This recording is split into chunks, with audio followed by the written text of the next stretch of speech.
Hello বন্ধুরা, আজকে আবার চলে এলাম একটি নতুন ভিডিও নিয়ে। আজকে আমার ভিডিওর টপিক হলো হেয়ার ফল অর্থাৎ চুল পড়া। আজকে আমরা প্রধানত জানবো হেয়ার ফলের কারণগুলি কী কী, অর্থাৎ কী কী কারণে হেয়ার ফল হয়ে থাকে। হেয়ার ফলের কারণগুলি জানতে পারলে আমরা খুব সহজেই হেয়ার ফলকে চিহ্নিত এবং নিয়ন্ত্রণ করতে পারবো। প্রধানত আমাদের দেহে থাইরয়েড হরমোনের ভারসাম্যহীনতা চুল পড়ার একটি প্রধান কারণ, অথবা মহিলাদের ক্ষেত্রে গর্ভাবস্থায় এবং মেনোপজের সময়ও হেয়ার ফল হয়ে থাকে। এটি খুবই স্বাভাবিক ঘটনা।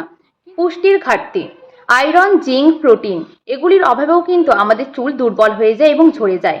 তাই আমাদের এই সমস্ত উপাদান সমৃদ্ধ খাবার খেতে হবে।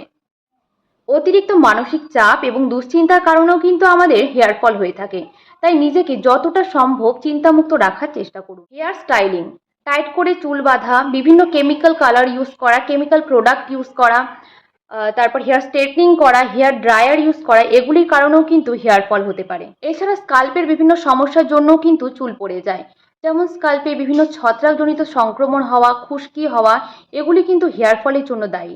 এছাড়া বিভিন্ন সময় বিভিন্ন ওষুধের পার্শ্ব প্রতিক্রিয়া হিসেবেও কিন্তু হেয়ার ফল দেখা যায়, যেমন ক্যান্সারের ওষুধ, ব্যথার ওষুধ, উচ্চ রক্তচাপের ওষুধ।